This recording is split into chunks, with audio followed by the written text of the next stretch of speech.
Press वालों को छोड़ते थे। आदरणीय अध्यक्ष जी, सम्मानित मंच, किसान क्रांति के सरदारों, नौजवान साथियों, मेरी माताएं, बहनें, बच्चों, पुलिस प्रशासन के लोग, पत्रकार बंधु, मुद्दा इस गांव में, क्योंकि कई लोग गए इस क्षेत्र से और सबसे पहले इस क्षेत्र से जो ट्रैक्टर गए होंगे उन किसानों का फोन आया। उन्होंने कहा कि कई ट्रैक्टर यहां से है और हम आना चाहते हैं, यहां से पुलिस रास्ते में नहीं आने देती। मतलब ये पहली बार लगा कि इस क्षेत्र से ट्रैक्टर भी आंदोलन में हिस्सा ले लेते हैं। ये पूरे देश का मसला है। इसको पहले बांटा गया पंजाब हरियाणा में, फिर इसको बांटा गया उत्तर प्रदेश राजस्थान के कुछ सीमाओं में, फिर से कहा कि ये तो सरकार का आंदोलन है, फिर कहा कि एक बिरादरी का आंदोलन है। 8-10 टुकड़ों में इस आंदोलन को बांटने की कोशिश करेंगे। ये नहीं कहा कि आंदोलन किस मुद्दे पे है। सरकार से 12 बार बातचीत हुई, 12 दौर की वार्ता। हमने कहा कि जो 3 काले कानून हैं इनको वापसी ले लो। किसानों से आपने नहीं पूछा। गोदाम, बड़े बड़े गोदाम पहले बन गए और कानून बाद में बने हैं देश में, इसलिए व्यापारियों के कहने से उनके हितों का साधने के लिए कानून बने हैं। हमने कहा कि एमएसपी में कानून नहीं है। आज भी राजस्थान के बहुत लोग, जब हम भरतपुर से आ रहे थे, ट्रैक्टर टोलियों में अपने परिवार के साथ माफी के क्षेत्र के लोग जा रहे थे, जाते हुए हमने उनको रोका। उन्होंने कहा कि बाजरा है हमारे पास में, गेहूं है, हम इसको मंडी में बेचने जा रहे हैं। सब पूछा कि बाजरे का एमएसपी का रेट क्या है जो भारत सरकार ने तय करा। उन्होंने कहा कि हमको नहीं पता क्या रेट है। मतलब आज भी देश में ये हालात है कि किसान को सरकारी रेट का नहीं पता, मंडियों में उसकी बोली लगती है। जो किसान अपने घर से अनाज लेकर चला गया, व्यापारी उसकी बोली लगाएगा, उसको उसकी कीमत का नहीं पता कि क्या मिलेगा। बाजरे का 2100 रुपए का भाव है। हमने कहा कि आपको कहना कि जो सरकारी रेट है उसके कम पे मैं खरीद नहीं करूंगा, आप वहीं पे बैठ जाना। वो 1100 से 1200 रुपए में बाजरे को बेच पाएगा किसान, 1400 और 1500 रुपए में गेहूं को बेच पाएगा। जब उसकी फसल 1 महीने बाद में उसकी फसल आ जाएगी, उसके घर में अनाज रखा है, उसको बेचने गया है। लड़ाई यही है, लड़ाई किसी जाति की नहीं है। लड़ाई है कि एमएसपी पे कानून बने। मिनिमम सपोर्ट प्राइस जो है 1975 रुपए से कम पे गेहूं का भाव नामित हो, वो चाहे सरकार खरीदे या कोई व्यापारी खरीदे, उसके कम पे खरीदना हो। 2100 रुपए के आसपास का बाजरे का रेट है, बाजरा उसके कम पे खरीदना हो। मक्का 1700-1800 रुपए का रेट है, उससे कम पे खरीदना हो। धान में 1800 रुपए से कम पे खरीदना हो। ये है कानून। इसके लिए लड़ाई वहां पर चल रही है। 100 दिन के आसपास लोग आ रहे हैं। सरकार तैयार नहीं है। सरकार ने कहा कि किसान की जब फसल की कटाई होगी, किसान अपने खेत में आ जाएगा, आंदोलन अपने आप खत्म हो जाएगा। उसके एक ही जबान से किसान अपनी फसल उड़ानी शुरू कर दी। उसने कहा कि आंदोलन करेंगे हम, अगर फसल हमारे बीच में आएगी उस फसल को उजाड़ देंगे। आपने हरियाणा, पंजाब, उत्तर प्रदेश, राजस्थान की जगह में बहुत किसानों ने उजाड़ी फसल। हमने कहा कि फसल को बर्बाद न करो, ये आंदोलन भी चलेगा, ये फसल भी किसान काटेगा। ये आंदोलन कितना लंबा चलेगा ये तो नहीं कह सकते, लेकिन जो 40 लोग हैं, जो कमेटी के लोग हैं 40, उनके पीछे पंचायतें हैं, उनके पीछे सरपंचों का हाथ है, उसके पीछे पूरे हिंदुस्तान के किसान ने आस्था जताई है कि दिल्ली में चलने वाला धरना मेरे फसलों के रेट तय करेगा। ये लड़ाई बड़े पूंजीपति से है, सरकार उनकी सपोर्ट में है। ये लड़ाई वही है जो जमींदारों के खिलाफ होती थी, ये लड़ाई वही है जो राजाओं के खिलाफ होती थी। वो लड़ाई भी अनाज की लड़ाई थी, ये लड़ाई भी अनाज के रेट की लड़ाई है।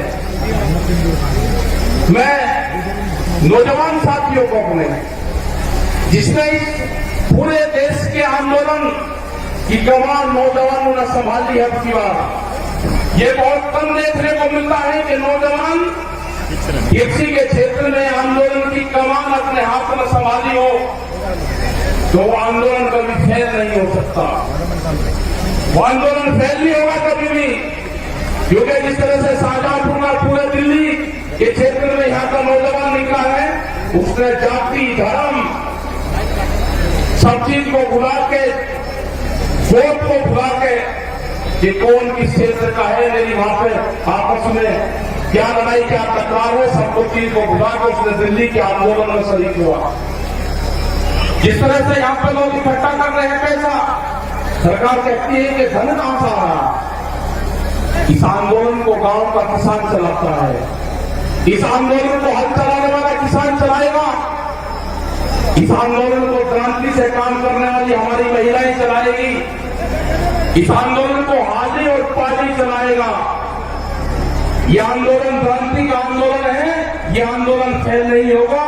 एग्रीकल्चर जो कृषि में काम आने औजार वाले जो है, इस आंदोलन को वही लोग चलाएंगे जो अपने खेतों में हाथ से काम करते हैं। कोई नहीं गया घर वहां से, यहां पर बैठे राजाराम जी मीर जी है, यहाँ पे युद्धवीर सिंह जोगिंदर जी, अमनाराम जी, जो आपके शाहजहांपुर बॉर्डर को तुम मुख से देखते हैं।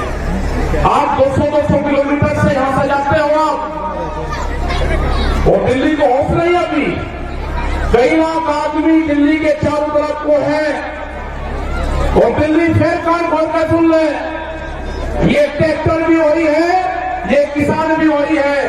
आप ज्यादा तानाशाही दिखाओगे, ये किसान अब की बार में ज्यादा तादाद में दिल्ली में जाएगा, ज्यादा तादाद में किसान जाएगा, यहाँ की फसल कट जाएगी हमारी 1 महीने में। ये कह रहे कि किसान ट्रैक्टर से नहीं आएगा दिल्ली, ये किसान दिल्ली ट्रैक्टर से ही आएगा। जब इसको दिल्ली कोच करेंगे, ये किसान अपना ताम झाम लेकर आएगा। हर क्रांति होगी देश में, खेत में चलने वाला हर औजार वो साथ लेकर आएगा। जब जब भी बड़ी बड़ी लड़ाइयां हुई, उसमें साथ लेकर चला है। वो जानते हैं ये कौन सा क्षेत्र है, ये बेहद क्रांतिकारियों का क्षेत्र राजस्थान। बड़ी बड़ी लड़ाइयां यहां पर लड़ी गई, ये किसान पीछे नहीं हटेगा। जो मेरा नौजवान साथी है वो पीछे नहीं हटेगा। अपने खेत की मिट्टी को जब दिवाली होली अब आएगी, दुल्हनी आएगी, रंग नहीं लगाना अपनी बार, अपने गांव की खेत की मिट्टी अपने शरीर पे लगा लेना, उससे अपने शरीर को टच करवा लेना अपने खेत की मिट्टी से। जब आप दिल्ली लड़ने जाओगे अब की बार, अपने खेत की मिट्टी अपने साथ लेके जाना। हो सकता है कि वहां से आपका गांव आपके याद आए। जब मिट्टी आपके साथ में रहेगी तो गांव याद नहीं आएगा आपके। अपने खेत की मिट्टी अपने पूजा स्थान में रखो। अगर ये आंदोलन में किसान फेल हुआ तो 20 साल में आपकी जमीनें नहीं बचेगी, इतना कर्जा किसानों के ऊपर आ जाएगा। सब लुटेरे आगे हैं, इन लुटेरों का मुकाबला होगा जेरी और सांगों से, जो खेत में भूख हटाने के काम आते हैं। ये लुटेरे हैं, देश को लूटने आए हैं, इनका मुकाबला होगा, इनसे लड़ना पड़ेगा। पूरा दिल्ली को चारों तरफ से किसानों ने घेर रखा है।